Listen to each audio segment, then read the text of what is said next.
This is what it has been able to do. And this management of our border will inshallah then be subsequently further increased and enlarged in scope to include the Iranian border also. Now,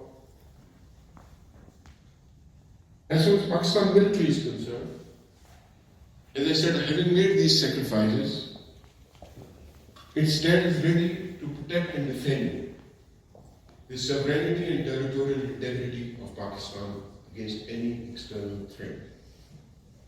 And you are witness to what happened on the 27th of February once Pakistan was attacked and Pakistan decided to counterattack. Anybody who thinks that Pakistan can be taken lightly need to relearn some lessons from that event of that fateful day. And therefore, Pakistan Army is fully prepared to respond against any strategic miscalculation, misadventure, and aggression, deliberate or otherwise.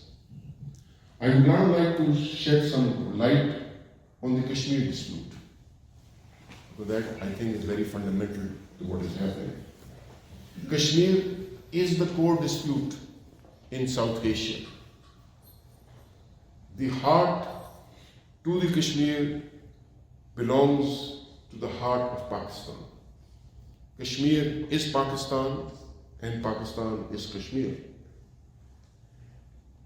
We firmly believe that Kashmiris must be given their right of self-determination according to the United Nations Charter and according to the United Nations Security Council resolutions. We reject with contempt the unilateral actions that have been taken by India on 5th of August. These are unilateral actions, they are illegal actions, they are unjust actions. They are happening in an environment where there has been an attempt to suppress the Kashmiri people. There were already 700,000 Indian military and paramilitary troops in Kashmir. 700,000. India inducted another 185,000 troops before 5th of August.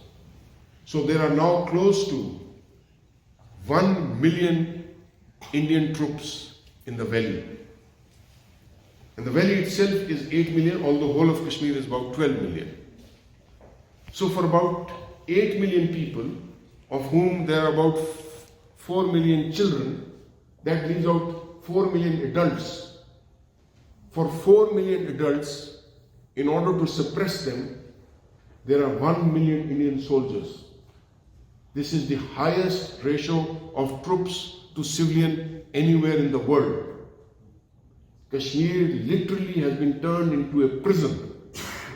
It has been turned into a concentration camp. And therefore, the Genocide Watch, which is an international organization, has rightly pointed out that of all the 10 indicators that it has for a genocide alert to be issued, Kashmir has actually ticked all 10 of them. This kind of a brute suppression of the people in the 21st century has no parallel. Today is the 52nd day, and they are using a very polite word, lockdown. Lockdown actually means curfew. Curfew means you cannot get out of your home. This means you cannot go to the hospital. This means you cannot go to the school. This means you cannot go out freely on your own wish. There is no telephone line. There is no internet. There is no connectivity. 52 days and still counting. And therefore, this kind of an action cannot go unnoticed.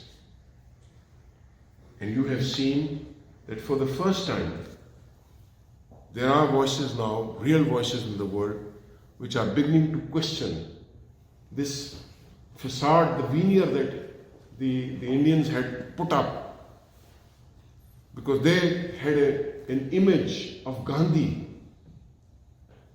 the peace-loving man, the non-violent man. But the reality I'm telling you is the kind of a force that they are using. They are using pellet guns against innocent civilians. Washington Post has recently called this use of pellet guns as the greatest mass blinding in human history, because more than 10,000 people have been hit, more than 247 people have lost their eyesight. There have been use of cluster bomb ammunition across the line of control into the civilian population. So Pakistan stands with Kashmir. Kashmiris are fighting for their freedom. They are not children of any less God. They deserve everything that anybody else in this face of the earth deserves and desires. And I have no doubt that inshallah Pakistan will stand by them, and inshallah Kashmir will achieve what it is destined to achieve, inshallah.